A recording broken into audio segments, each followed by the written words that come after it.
bula nevango malkai leloma ngongai nakas ondo magrong ng Bula FM number 2 na sere. Hoya ubasit sai sa Lambasa ya ondo talita ina warong ng Bula FM number 2 na sere. Guya do tumeli ako na tao no hinga toka talita kina na warong ng Bula FM number 2 na sere. Wana tunga ng Bula FM number 2 na sere number 1. Nevango fane na tao ngo singa toka kita ondo talita ka ng Bula FM number 2 na sere. Bula FM number 2 na sere. In the news tonight, woman seeks answers in relation to son's death. Police investigate Bangladesh work permit visa scam. And Lambasa mill to begin crushing as scheduled. From the studios of FBC Suva, Jackie Spade. Tonight, a 48-year-old mother is seeking answers after her son was allegedly beaten to death by a group of men in Korvuto, Nandi on the 1st of this month.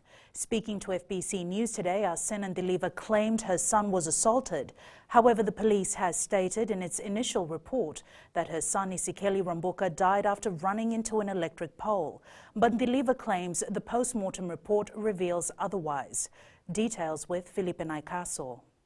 Still shocked with what had happened to her only son, an emotional Arsen Deliva is now demanding answers from the relevant authorities, claiming her son was murdered.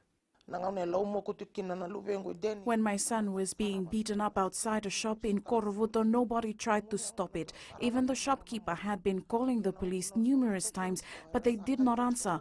If they had picked up and came to the scene, my son would still be alive today. Deliva claims the post-mortem report has revealed her son Isikeli Rambuka died due to multiple head injuries. She is calling on the relevant authorities to find the men who were allegedly involved in the gruesome attack. Where is the law that is supposed to protect people like my son? Why didn't police respond to earlier calls by the shopkeeper? Isn't the police supposed to be there to protect us? This is where the 23-year-old victim was allegedly beaten to death by a group of men after a drinking session. The police report initially stated that the victim had died after he ran into an electric pole. Also, a shopkeeper at the John's Dairy shop claims that they had made 27 calls to police when the group had been drinking at the bus shelter opposite the shop. However, police did not show up. Meanwhile, police confirms the case is still open for investigation. According to police, the initial report was that the victim had died after running into an EFL pole. However, the director CID has tasked the divisional officers to look into other elements of the case. Felipe Naikaso, FBC News. The investigation into an alleged work permit visa scam is being conducted by the police force. 3 Bangladeshi nationals are claiming they are victims of the visa scam and have lodged a complaint at the Namaka police station in Nandi. Felipe Naikaso reports the 3 paid large sums of money to an agent who was facilitating the work permits. These 3 men are seeking answers as to what happened to the work permit visas they were promised to be given when they landed in Fiji. Before we left Bangladesh, we had to pay 15,000 Fijian dollars each to the agent arranging the work permit visas. When we got to Fiji, they informed us that the company we would work for will pick us up from the airport. However, nobody came. We were coming to work in Fiji as heavy machine operators and was promised free accommodation, meals and salary around $1,000 each.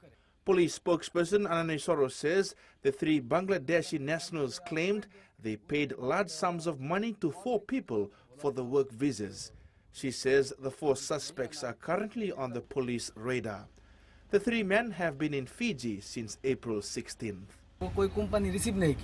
A few hours after we were in Fiji, we contacted our agent and we were told that a man was on his way to pick us. When this man arrived, he then asked the 3 of us to pay an additional 2,500 Fijian dollars each so that we could receive the work permits. The 3 men are hoping that police will solve the matter and their money will be returned. Felipe Naikaso, FBC News. Crushing at the Lambasa sugar mill will go ahead as scheduled. This is despite the outcomes of a meeting today by sugar industry stakeholders that they are not ready to start the crushing season. Eleanor Tarangaivu tells us more. Already delayed by a week, the start of the 2019 crushing season has been met by grievances from sugar industry stakeholders in Lambasa. Today, the Fiji Sugar Corporation, the National Farmers Union, the Land Transport Authority and the Cane Lorry Association met to iron out some issues before the crushing season starts. We have concluded the meeting in good note. We had a chat with the FSC management. They said the mill is ready, and I suppose they are looking for opening tomorrow. But I doubt the supply of cane won't be there because we have agreed we won't be harvesting till 20th. Some grievances raised during the meeting include the scrapping of the 6-month road levy for cane lorry drivers, cane lorry weight restrictions, and the reduction in the sugar forecast price. We will be writing to authorities, PM, Sugar Ministry, Tribunal and FSC to look into our concerns and be practical and find a solution. This afternoon, the Fiji Sugar Corporation confirmed to FBC News that despite the outcome of the meeting, crushing will start tomorrow, as announced by the Sugar Industry Tribunal last week. FSC says they have had numerous farmers call them up, saying they are ready to harvest their crops for crushing. The Fiji Sugar Corporation says they have called for cane, but due to the rain experienced today, they are prepared for a slow start. Crushing at the Lambasa Sugar Mill commences from 10 a.m. tomorrow. Eleanor Turangaiwiu, FBC News. Fijian sugar will continue to get a premium price in the UK market despite the uncertainty brought about by Brexit. Fiji Sugar Corporation Chief Executive Graham Clark says concerns are being raised with the continued debate between the European Union and the UK government, with no trade deal in place. Maggie Boyle reports. Fijian sugar will continue to be sold in Europe despite the uncertainty brought on by the UK breaking away from the European Union. Ministry of Trade have been fantastic. Fiji were one of the first in the group to renew their, it's called a rollover agreement, so the market access to the UK has been assured. So notwithstanding a no-deal Brexit, we can continue to supply our sugar to the UK thanks to the rollover agreement that's in place, yeah. And it appears Fijian sugar is expected to cash in despite the volatility of the global commodity. Markets closer to home, where we pay less freight to get our sugar there. But it's also quite interesting, the dynamics change. So some of the old markets that we decided not to supply, they're getting short of sugar, the price is going up. Now they've come back and said, can we have some sugar from Fiji again? So as long as they pay the price, we'll supply them. The Economy Minister Isai Kim highlighting that more than $70.4 million has been allocated for the sugar industry, of which more than $65 million for capital expenditure alone. Maggie Boyle, FBC News. Strict conditions have been imposed on vehicle importation as it now has to be Euro 4 compliant. This has been stressed by Economy Minister Ayaside Kayum as Euro 4 fuel concentrates on cleaning up emissions from diesel cars. However, Said Kayum says some car dealers are not following simple rules. Anna Ravulo reports. No Tom, Dick and Harry will now be able to import vehicles as they please, as the government has put down specific laws. What we are saying that even though the fuel standards now, as gazetted last year, has come into effect from January this year, where the fuel that comes into Fiji unleaded is Euro 4. Diesel is Euro 5. But most of the new cars that come into Fiji that's imported by all the car dealers, new cars, they're Euro 2. So it defeats the purpose. The minister says one rule needs to be followed. So what we're saying is that henceforth all new cars, when they're imported, they need to be also Euro 4. So that's the issue. The Fiji Motor Traders Association head says car dealers need some areas clarified. We are seeking clarification from the minister regarding Euro 4 standard and other requirements. Singh says they have some vehicles which are Euro 2 compliant, but since Euro 5 fuel came in, Euro 2 vehicles have been running on Euro 5 without problems. He also mentioned that Euro 4 cars could be expensive for customers. The Euro 4 vehicles are left-hand drive, so that will cost a bit of, vehicles will be costing quite a bit, about 25 to 30% cost will go up. The Economy Minister stressed that car dealers can import any vehicle. There is no age restriction, but it needs to be Euro 4 fuel compliant. Anna Ravulo, FBC News. Still to come, Namboro tax-free area for waste recyclers. And 13,000 submissions to FCCC regarding EFL tariff increase. Details after the break.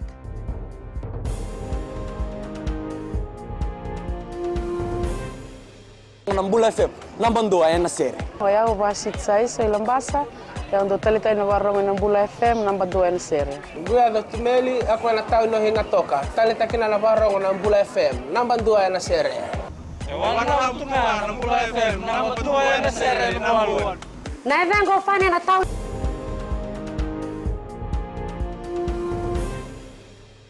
As part of its commitment to protect the environment from destruction, the government is now encouraging the establishment of recycling and waste management companies.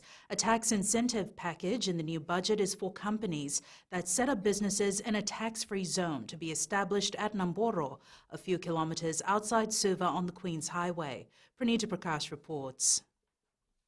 There is a need for a local waste management industry in the country. We want to see more waste management, more recycling, etc. to take place. So if you, when you drive past Namboro, the landfill is quite inside, but the land around that, government has possessory rights over that. So we are going to allocate that as a tax-free zone for waste management. So if somebody wants to come and recycle paper, wants to recycle PET bottles, recycle tires, whatever the case may be, so when all the rubbish comes, they can forage through that, take whatever they need and have recycling plants in that area. Tax holidays will be given to companies operating in the zone depending on their level of investment. Tax holidays, you don't pay taxes. Depending on the level of investment, you can tax holidays all the way up to 5, 7 years and beyond, depending on your level of investment that you do make. Fiji doesn't have a recycling plant, and the associated carbon emission of shipping the plastic overseas will do far more harm than good, says the Economy Minister. Meanwhile, $5 million has been allocated to carry out the second phase construction at the Namboro landfill in the next financial year. Pranita Prakash, FBC News.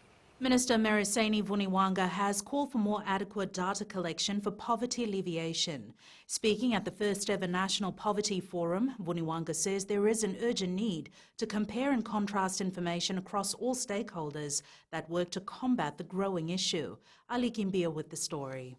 Understanding challenges faced to alleviate poverty is vital. Such a shared understanding can only be arrived at when we talk to each other about the subject matter, as we have been doing in this room for the past 2 days. First we talk, then we strategize. And part of that strategy must necessarily be the collection of relevant, disaggregated data. With the theme Leaving No One Behind, Meriseni Vuniwanga says it is important to strategize the collection of relevant, disaggregated data. By collecting, comparing, and contrasting information across factors, while investing in disaggregated data, we can seek to picture some of the systematic disadvantages and deprivations that leave or threaten to leave segments of society behind. For the relevant stakeholders, working in line with government is vital in improving data collection capacity for poverty monitoring. I said in the presentation that poverty can be a risk to illness. It's one of the major risks. Why people are getting sick is because of their poverty level. Poverty has been a worldwide issue, and the two-day workshop has enabled government and also relevant stakeholders to formulate strategies in order to alleviate poverty in Fiji. Ali Kimbia, FBC News. 12 witnesses will testify in the trial of 2 police officers facing murder charges. Kelepi Kolinisau and Ratu Selema Tiko Enambura each face 1 count of murder. It's alleged the 2 assaulted 26-year-old Choso Lalauvaki outside a nightclub in Suva in September last year. Lalauvaki later died at Suva's CWM hospital as a result of injuries he sustained from the alleged assault. While appearing in court today, the defense indicated they will be disputing the allegation their clients caused the death of Lalauvaki. The 2-week trial will start on October 4th. The Fijian Competition and Consumer Commission has so far received over 1,300 submissions in regards to the increase in Energy Fiji Limited's tariff rate. Chief Executive Joel Abraham says there are mixed reactions. Catherine Krishna reports. The feedback from the public in the Central Division has been good so far. So we've completed the face-to-face consultation for the Central Division, and over 1,350 submissions have been received. These are face-to-face submissions that have come. Joel Abraham says people have given reasons behind their views. There are people who are coming out saying, look, we don't want an increase either way. So at this point in time, the reactions are mixed. Most common one, of course, is people are saying they don't want an increase. Then people are saying we want an increase, but not 17%, should be something less than that. The Consumer Council is also urging EFL customers to make their voices heard. Consumers, this is the time to show your solidarity, come in numbers and make your voices heard. Whatever you have in mind, please give your submissions to FBC so that your views can be taken on board. The Fijian Competition and Consumer Commission is urging all Fijians to file in their submissions. The last increase in EFL tariff rates was recorded in 2011. Catherine Krishnai, FBC News. More than 700 plants believed to be marijuana were uprooted in the interior of Tunulo in the Kaunrove Vanuatu yesterday. Police say the plants were 2 meters high. The discovery was made by a team of officers from the Tukavesi police station while conducting a mop-up exercise of areas known to cultivate drugs. The team also discovered marijuana plants growing amongst Yangona plants as they searched near the hills near Kanakana village. They are now trying to locate the owner of the farm. And later in sports with Jamie, red card was a nightmare, says national soccer coach Christophe Gamel. But first, Rachel joins us with the latest in business. Thanks, Jackie. Good evening, and coming up after the break. Gander Shipping invests $14 million in new fleet. And in growing Fiji, financial constraints and labour shortage affects hotel projects. Stay with us.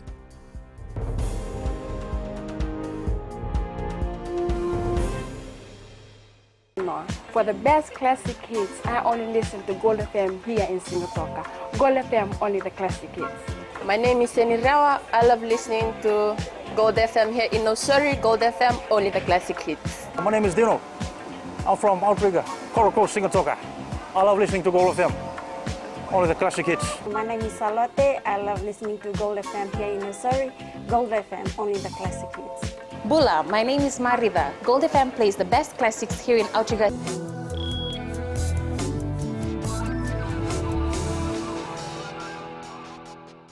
Leading business tonight, Gander Shipping Limited has invested over $14 million in new fleet so far this year. Managing Director George Gander says they recently bought 2 vessels and the latest one will be the Lomaiviti Princess 8. He adds 2 more vessels, the Lomaiviti Princess 9 and 10 will be arriving in the country next month. These vessels will service the Lao Group, Savu and Rotuma. So the time spent on board is shorter now. And the facilities, as you know, if you haven't seen number 7, I think so the people of Lao will enjoy that. And we have put a bid into the franchise for servicing back to Rotuma. And that's a place I love servicing. And it's far, but they need better ships up there. Discussions are in advanced stages between the government, the Asian Development Bank and the World Bank for refinancing of a USD $200 million global bond. Now, according to the 2019-2020 national budget, the bond is due in October next year.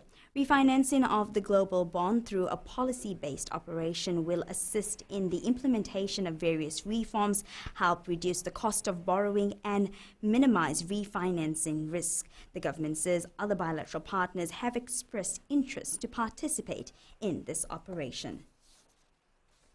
And Sharon from HFC Bank joins us tonight with the latest from the foreign exchange markets. Investor appetite for risk was kept in check after US President Donald Trump renewed his tariff threats against China. Investors await confirmation of a possible meeting between Trump and China's President Xi Jinping at the Group of 20 summit near the end of the month.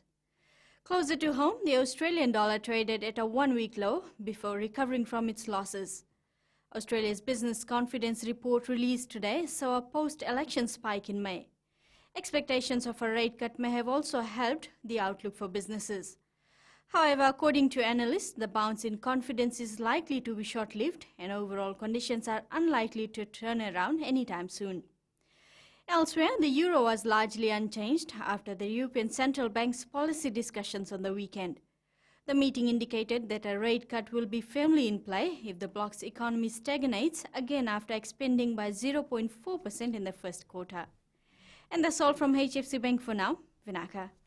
Thanks, Sharon. On to today's exchange rates as it was set this morning. Now, the Fiji dollar was generally on the rise today, gaining against the Chinese yuan as well as the US greenback, the kina, the euro, and the yen. However, it slipped slightly against the Aussie and Kiwi dollars. Looking at the commodities market, oil prices continue to rise at about $54 per barrel. Gold dropped a few cents to close at $1,329 per ounce, and silver followed suit, closing at $14.41 an ounce.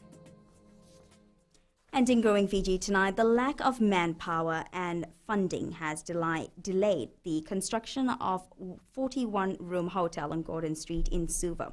Work on James Cook Hotel had started 4 years ago to meet the increase in demand for rooms in the capital city. Pranita Prakash reports the investors' initial plan was to begin operations in 2017.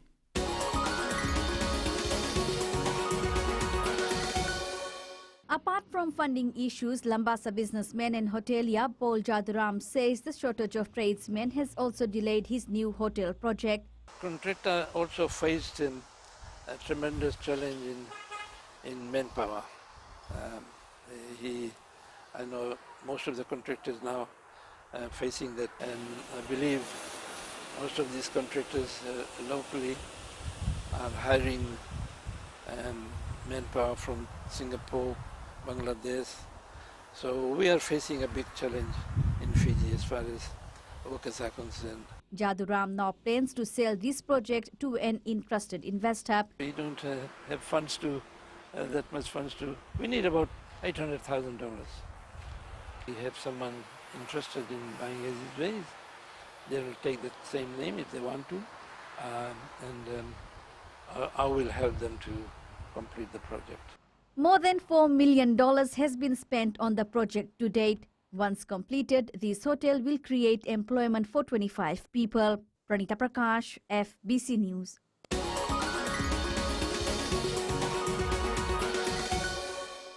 And that's a wrap from the Business Desk for tonight. Jamie's up next with sports. Thank you, Rachel, and good evening in sports tonight. No local players from Mbati test against Lebanon.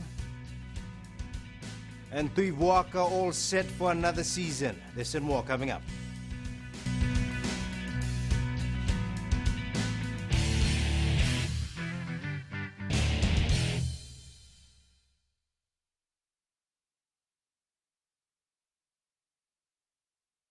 Hi, I'm Jyotishma. I'm from Singatoka. I love listening to Mirchi FM. Mirchi FM is hot.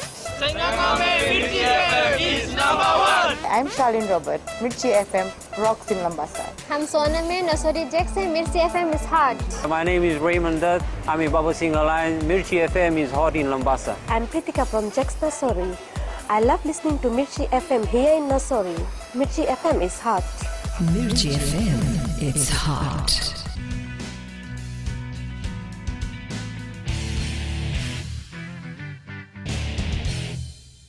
No local-based players will feature for the Vodafone Fiji Mbati against Lebanon next week in Australia. This was confirmed by Mbati coach Brandon Costin following the Fiji residents' 3-test win over Tonga last week. While Costin is impressed with the potential in local players, he says there's still a bit of work to be done before he can throw them in against professional elite players. The national coach says Lebanon is a world-class team and he will use the best available players to take them on. After spending 2 weeks with those players, there's massive potential in the local competition. These players can really step up, but the thing that is lacking is the strength and conditioning component and the fitness level to compete at the very highest level. So we're going to be playing against NRL quality players in Lebanon, and we need NRL quality players to match that. Nomosi hitman Aseli Tuivuaka is set for new World Rugby 7 Series season. The 23-year-old debuted for the Fiji Sevens team this year and has been labelled as one of the future stars by World Series commentators. Aquila Dhama with this report. Aseli Tuivuaka played 19 games, scoring 5 tries for Fiji this season, but says he hasn't given much thought to the Olympic Games as yet. At the moment, I'm going to see what comes up, but first I need to have a rest, weigh my options, But if I'm going to be given the opportunity to represent Fiji at the Olympics, then I'll be ready. Tuvoka has been nicknamed the Tank by World Series commentators. Even some have likened him to Levani Mbotia, but Tuvoka says he is just following the footsteps of his cousins and brother. I'm not related to Levani Mbotia. He's from Naitasiri, but I'm from Nakavika in Namosi. But Mbotia used to play for Wardens before the team I'm playing for now. But I'm related to some well-known players.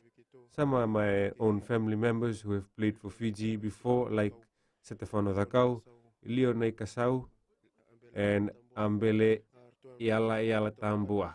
Tuvoka, who was hosted by family and friends over the weekend for his recent achievement on the World 7 Series, says he will take one step at a time. Aquila Dhama, FBC Sports. National Sports Commission Chair Peter Maisy says that Christophe Gamel's red card incident is something for the Fiji Football Association to deal with if they wish to. The national football coach was shown a red card on Sunday in the match against Tahiti for arguing with an official. Niraj Maharaj with this report. Maisy says this is the first time that this has happened in international competition. About the first for Fiji. I haven't seen it happening before.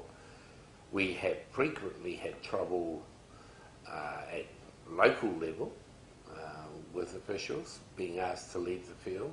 The National Sports Commission executive says while coaches receive their pay through the commission, disciplinary action is left to the Fiji Football Association. Each coach is under a contract to the national sporting body. It's not under a contract to the commission. The agreement with the funding of the coaches is between us and the national sporting body. Maisy says what Gamel did was best for Team Fiji and it should not be held against him. Meanwhile, Coach Gamel says there need statistics on how many international games Fiji has played and how overall discipline has been. We have to check anyway the red card. This week has been really a nightmare for us. I don't know what happened.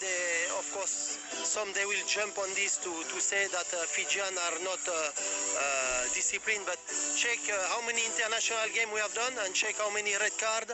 You will be, that's the truth. Check the statistic and then we can discuss. Gamel praised the team for the courageous performance in Vanuatu despite his red card. Niraj Maharaj, FBC Sports. This year's Olympic Day Fun Run aims to educate children about healthy living, knowledge that they can take back to their communities and families. The Fun Run will be held on the 29th of this month from the Damoda City Centre to Vuya Road in Suva. Faria Begum reports. Chief Executive of the Fiji Association of Sports and National Olympic Committee, Lorraine Ma, says that this year's run will be at a distance of 6 kilometers, which is a bit shorter than normal. We normally have an 8K run, but we hope that the shortened distance will bring out a lot of families and children to participate. Meanwhile, Program Manager for Save the Children Fiji, Shairana Ali, has called upon the members of the public to participate on the day, and since it's an open event, they are expecting a lot of participation. So this planned Olympic Day run is a great activity and with great preparation for the Suva Marathon, which is just a week after the day run. And we believe with the telecasting and publicity, we hope to see some new and budding runners join us on the day. Children from the project community of Save the Children Fund will be taking part in the fun run and other activities that are planned for the day. The participants are expected to take the experiences gained from the activities and fun run back to their communities, talk to their parents about wellness and healthy eating. Faria Begum, FBC Sports. This year, primary schools athletes from the Central, Northern and Western divisions will all compete at the National Chow Games at the NZ Stadium Suva in November. Fiji Primary Schools Athletics Association President Patrick Bauer says they had planned for this nationwide finals to take place last year. However, it did not eventuate. Interestingly enough, what came out of that difficulty, and we looked at it positively, and we were very disappointed, but if you move ahead and say, okay, we have a problem here, what can we do to resolve it? By this stage, we didn't have any grounds to hire to stage the games in the north. मैं नवनीत नंद नंबुआ लुम्बुआ से। जैसे trainee note मशहूर है वैसे radio Fiji 2 भी सभी जगह मशहूर है। रेडियो फिजी 2 देश की धड़कन। सीमा नकाशी से मैं रेडियो फिजी 2 पसंद करती हूँ सुनने के लिए। रेडियो फिजी 2 देश की धड़कन। मैं हूँ अंकल किंग सिंगाटोका टाउन के टैक्सी ड्राइवर। जैसे रग्बी फेमस है वैसे रेडियो फिजी 2 फेमस है। रेडियो फिजी 2 देश की धड़कन। And it's weather time now with Angie.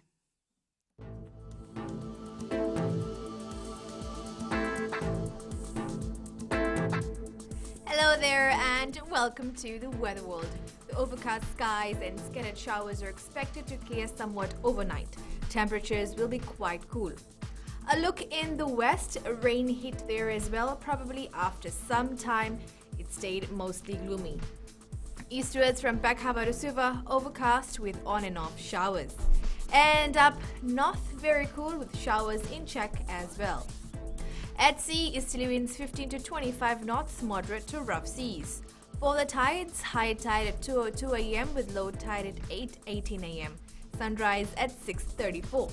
For tomorrow, showers are expected to ease and exit.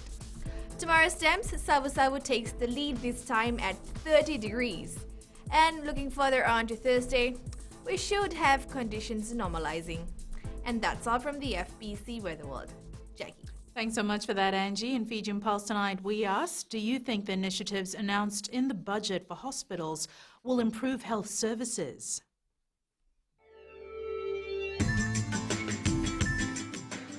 The government will help the health ministry and also help the doctors and nurses to improve their performance. Yes, well, I believe that the government will help the Ministry of Health in improving its service. So this help will help them most and the people of Fiji. Recapping the main stories for tonight, woman seeks answers in relation to son's death. Police investigate Bangladesh work permit visa scam, and Lambasa mill to begin crushing as scheduled. Now for these stories and others, tune in daily to our sister radio station Gold FM. Our poll question this week we're asking, are we on the right track in banning single-use plastic? Visit our FBC website to answer. And our shot of the day sent in by Brittany Merrill Verma, the noble banner blue flying high in Simla, Lautoka. Remember, you can send us newsworthy pictures and videos on email fbcnews@fbc.com.fj. Share it with us via Facebook page, FBC News. Follow and tweet us your news tips at FBC_news, #FBC News. That was your FBC News for tonight. From the team and I, stay warm, stay safe, good night.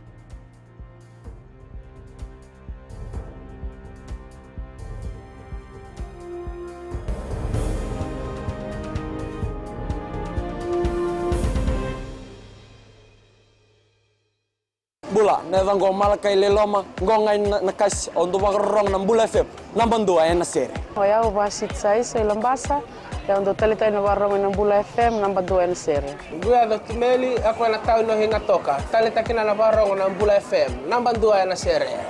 Wana tunga ng Bula FM, nambang 2 na sere nawaluan. Neva ngo fani na tao ngo singa toka, kita ondo talita ka ng Bula FM, nambang 2 na sere. Bula FM, nambang 2 na sere.